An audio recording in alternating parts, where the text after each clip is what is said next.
तो सर काफी एक चीज जो इससे थोड़ा हम आगे आते हैं 1857 में।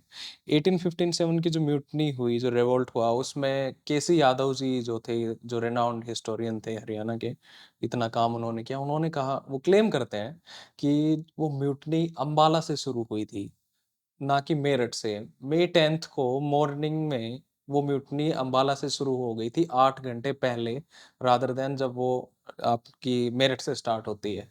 तो उस पर आपका क्या ओपिनियन है, और 1857 में हरियाणा का क्या रोल रहा? देखो भाई, यादव जी तो अभी स्वर्गवासी हैं, बड़े विद्वान थे, तो मैं उनके कही हुई बात पे कोई कमेंट नहीं करूंगा। हम्म। जहां तक ये बात है कि कहाँ से विद्रोह शुरू हुआ, अगर आप मान भी लें कि अंबाला में वो विद्रोह पहले दिन शुरू हो गया, विद्रोह करने वाले कौन थे? अंबाला में कोई हरियाणा का सिपाही तो नहीं था। Bengal infantry. 60th infantry, Bengal native infantry, कौन थे उसमें? अवध के हिंदू थे। हम्म। तो फिर वो आपने अगर ये कह भी दें कि चलो अंबाला में, तो भी विद्रोह तो उन अवध के बाहर के लोगों ने किया। उन्होंने किया था। हम्म। तो मैं आपको ये बातें, this is splitting the hair, इनका कोई हम्म। विशेष महत्व नहीं होना चाहिए। महत्वपूर्ण बात मैं आपको 1857 के बारे में 3 घटनाएं बताता हूँ। हम्म। इसकी पॉलिटिक्स में, इसके बाकी जो बातें हैं उनमें मैं नहीं जाना चाहता, हम्म। क्योंकि बड़े स्ट्रॉन्ग व्यूज हैं दोनों साइड में। पहली बात तो विद्रोह के अंदर हरियाणवीज का रोल। हम्म। एक यूनिट थी थर्ड बंगाल लाइट कैवेलरी। ठीक है। थोड़ा मैं इसके बारे में विस्तार से बताता हूँ। ये यूनिट जो थी, जब ये शुरू में खड़ी हुई तो ज्यादातर इसके अंदर जो अ, आते थे भर्ती होके, वो थे अवध से और गंगा दोआब से। लेकिन समय के साथ साथ इसका जो रिक्रूटमेंट पैटर्न था वो चेंज हो गया, और 1857 में इसके अंदर 56% मोटे तौर पे मुस्लिम थे और 44% हिंदू थे। ये 56% मुस्लिम जो थे ज्यादातर रांगड़ थे, अच्छा। हरियाणा के। मैं आपको एक बार रोकना चाहूंगी, रांगड़ होते क्या है, मुस्लिम रांगड़? रांगड़ जो थे वो हैं जो राजपूत कन्वर्ट हो गए थे इस्लाम को समय के साथ साथ। जैसे सबसे पहले मंधार कन्वर्ट हुए थे, जो कैथल के आसपास रहते थे, उसके बाद कुछ और भी। तो हम्म। उनको जो हिंदू राजपूत थे, उन्होंने फिर उनको रांगड़ नाम दे दिया था। अच्छा, जो वो फिर जो भी, राजपूत जो कन्वर्ट हो गए मुस्लिम में हाँ, तो चले गए। उसके बाद जो भी राजपूत कन्वर्ट हुआ और मुस्लिम बन गया, हरियाणा में उसको रांगड़ कहते थे। अच्छा, ऐसा ऐसा भी है क्या कि जैसे काफी बार चर्चा होती है कि वो उनकी मदर राजपूत होती थी, या फादर मुस्लिम, या फादर राजपूत या मदर मुस्लिम, ऐसा कुछ नहीं है? नहीं नहीं, पूरा वो जो पूरे का पूरा वो जो खाप थी, हम्म। वो उसने अपना धर्म बदला है हम्म। और इस रंग से वो बने। तो मंधार थे, हम्म। जोया मिल जाएंगे आपको, जो चौहान मिल जाएंगे, जी। जी, आप कैवलरी के बारे में बता रहे भाटी मिल जाएंगे। तो थे। वो सब रंगड़ कहलाते हैं मोटे तौर पे। हम्म। तो बहुत बड़े अच्छे कैवलरी के सैनिक रहे हैं वो, ऐतिहासिक तौर पे। तो ज्यादातर इसमें थर्ड बंगाल लाइट कैवलरी में रांगड़ थे, और वो भी रोहतक कलानौर, हम्म। इस एरिया के। जो 44% हिंदू थे, उनमें दो जातियां थी प्रमुख तौर पे, जाट और राजपूत। हम्म। राजपूत जो थे वो ज्यादातर नॉर्थ हरियाणा और गंगा दोआब से थे। जाट भी इसी तरह गंगा दोआब यानी अलीगढ़ के आसपास के एरिया के और रोहतक के एरिया के थे। ये यूनिट विद्रोह करती है 10 तारीख को मेरठ में। ठीक है। बातें पहले ही शुरू हो गई थी। इनके 64 इनके सवारों ने पहले ही वो रिफ्यूज कर दिया था। 21 अप्रैल को उनको सजा हो गई थी, जब उन्होंने आदेश मानने से मना कर दिया था। पर वो बात चलते चलते आके, और 10 मई को विस्फोट होता है, और ये पूरी यूनिट विद्रोह कर देती है। 11 मई को यही यूनिट है जो दिल्ली आती है। ठीक है। दिल्ली आके यही है जो जो दिल्ली में 3 यूनिटें थी उनको विद्रोह के लिए उकसाती है, उनको शामिल करती है, यहाँ तक कि लाल किले में जाती है और वहाँ जो बादशाह जो था उसने अपना जो उनका हाउस होल्ड का इंचार्ज था उसको भेजते हैं कि भी उनको जाके बोलो मैं बूढ़ा आदमी हूँ, मैं तुम्हारा नेतृत्व नहीं कर सकता। तो ये उसको जवाब देते हैं बादशाह को बोलो हिंदुस्तान जीतेंगे हम, घबराएं नहीं, वो आ जाए। हाँ ये रिकॉर्डेड है, मैं ये रिकॉर्डेड है, जो अंग्रेज जासूस ने ये अपने रिपोर्ट में बताया है उनको कि ये 3rd कैवेलरी है जिसने बादशाह को मजबूर किया है नेतृत्व करने। 12 तारीख को बिजवासन में वो अंग्रेजों से युद्ध करते हैं। 13 तारीख को गुड़गांव में जो अंग्रेजों का डीसी और उसका महकमा था उसको यहाँ से भगाते हैं। उसके बाद दिल्ली में जो सितंबर तक लड़ाई चलती है उसमें हिस्सा लेते हैं। और आखिरी जो इनका रिकॉर्ड मिलता है वो है एक खड़ी नदी नाम की जगह है इधर गंगा दोआब में ही, वहां पे ये 31 मार्च 1858। दूसरा जिसका मैं जिक्र करूंगा वो है जोधपुर लीजन।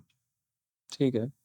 अब कहने को जोधपुर लीजन तो आप सोचोगे जोधपुर के लोग, जोधपुर लीजन में कोई राजस्थान का नहीं था। जोधपुर लीजन जो थी वो अंग्रेजों की खड़ी की हुई फौज थी जिसकी पेमेंट जोधपुर के राजा करते थे। आरनपुरा नाम की एक जगह है पाली के पास, राजस्थान में पाली नाम का शहर है, उसके पास आरनपुरा है। आरनपुरा इनकी कैंटोनमेंट होती थी। इसके अंदर जो इन्फेंट्री सोल्जर थे वो ज्यादातर अवध से थे, कैवलरी वाले ज्यादातर हरियाणा से थे। ठीक है।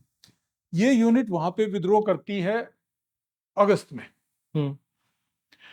और वहां के 2-3 जो लोकल राजपूत सरदार थे वो भी इनके साथ मिल जाते हैं और फिर ये वहां से अक्टूबर में चलते हैं। अब आप इसकी क्रोनोलॉजी देखिए। सितंबर में दिल्ली की लड़ाई खत्म हो चुकी, अंग्रेज जीत चुका है दिल्ली को। हरियाणा भी अक्टूबर तक लगभग उनके कंट्रोल में आ चुका है। ऐसे समय में ये लोग आ रहे हैं दिल्ली के। ये अपने आप को इन्होंने नाम दे दिया था फौजे शहीदा। अच्छा। शहीदों की फौज, फौजे शहीदा। और इनके जो ग्रुप का नेतृत्व कर रहा था वो था, उसका नाम था मेहरबान सिंह, ओके। जो राजपूत था अवध का। और जैसा मैंने बताया कैवलरी वाला जो हिस्सा था वो यहाँ के अपने हरियाणा के थे। और ये लोग आके बढ़ते बढ़ते आते हैं तो वो जो शुरू में 5 राजपूत ठिकानेदार थे आसपास के जो इनके साथ मिले थे उनमें से बाकी हट जाते हैं, 2 इनके साथ आते हैं। और इधर आके कनौज में उस समय एक झज्जर के जो नवाब का ससुर था जिसका नाम था अब्दुल समद खान, वो दिल्ली की हार के बाद आ गया वापस। और नवाब ने और उसने प्लान बनाया कि भाई अब तो ये अंग्रेज ही जीतेंगे, तो ऐसा करो कि हम में से एक ब्लेम ले ले ताकि दूसरा बच जाए। तो वो ससुर कहता है कि ब्लेम मेरे ऊपर आ जाएगा, तुम बोल देना कि भाई सारा करा धरा उसी का था, मैं तो मजबूर था उसके हाथों। और ये करके नवाब तो सरेंडर कर देता है अंग्रेजों को और ये चला जाता है कनौज की तरफ। और यहाँ पे ये नवंबर के शुरू में उधर से आते हैं वो जोधपुर लीजन वाले। समद खान जो है वो कनौज में है, उधर से वो 2 ठाकुर साहब भी उनके साथ आ रहे हैं। ये सारे इकट्ठे हो जाते हैं और नागनौल का युद्ध अंग्रेजों के। बैटल ऑफ नसीबपुर जिसे बोलते हैं। कुछ लोग उसको बैटल ऑफ नसीबपुर कहते हैं, लेकिन असली जो इनका डिफेंस था वो नारनौल शहर पे आधारित था। नसीबपुर के अंदर इनका एक आउटपोस्ट था, क्योंकि भाई जासूस तो इनके भी थे जो बता रहे थे अंग्रेज आज वहाँ है आज वहाँ है। तो इनको पता था कि पहले दिन अंग्रेज जो हैं वो कनौज में हैं और अगले दिन आएंगे तो इसी रास्ते से आएंगे। गलती क्या हो जाती है कि वो इन्होंने सोचा, इन्होंने अंदाजा लगाया था वो लगभग इस समय यहाँ पहुंचेंगे, अंग्रेज हो जाते हैं लेट। उनकी जो गन थी वो रेत में फंसने लग गई थी तो वो समय लग रहा था। और ये सोचते हैं कि वो तो कहीं रुक गए हैं, और ये जो उस आउटपोस्ट वाले हैं ये आ जाते हैं खाने के लिए, ब्रेकफास्ट के लिए वापस। अच्छा। और इस दौरान जब तब तक वो अंग्रेज उस जगह पहुंच जाते हैं, तो जब ये वापस पहुंचते हैं तो इनकी अचानक से भिड़ंत होती है।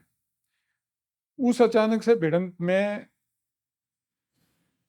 वो जैसा आमतौर पे लड़ाई में होता है, कभी इसका पलटा कभी उसका पलटा, ऐसा कुछ चलता है, लेकिन 2-3 घंटे में ही अंग्रेज उस जगह को काबू कर लेते हैं और इनको पीछे धका देते हैं।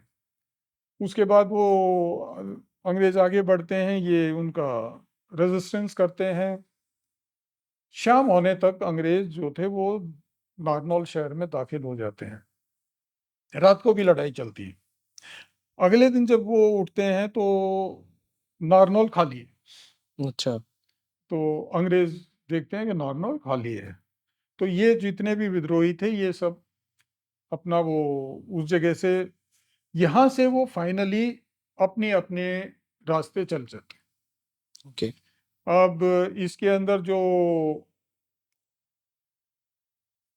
जोधपुर लेजन का जो इन्फेंट्री एलिमेंट है, उसके बारे में रिकॉर्ड है कि वो यहाँ से निकल जाता है और जमुना पार कर जाता है। हुँ। जो कैवलरी एलिमेंट है जो ज़्यादातर हरियाणा से था, वो डिस्पर्स होके अपने अपने गांव वगैरह में चले जाते हैं। उनमें से बाद में कुछ एक को लोग ये अंग्रेज पकड़ के फांसी वगैरह भी देते हैं, वो सारा रिकॉर्ड।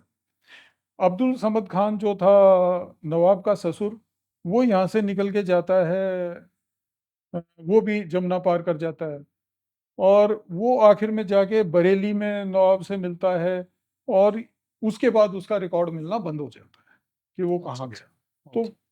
उस समय के बहुत से विद्रोही जो तराई में जाके छुप गए थे, हुँ, हुँ। वो वहां पे मरे। तो हो सकता है वो भी वहां मर गए। ये दूसरा जो मैं आपको बताता हूँ, जो ऐतिहासिक तौर पे जिसका रिकॉर्ड है। अब बाकी तो हर एक की अपनी कहानी होती है, कोई कुछ भी बना।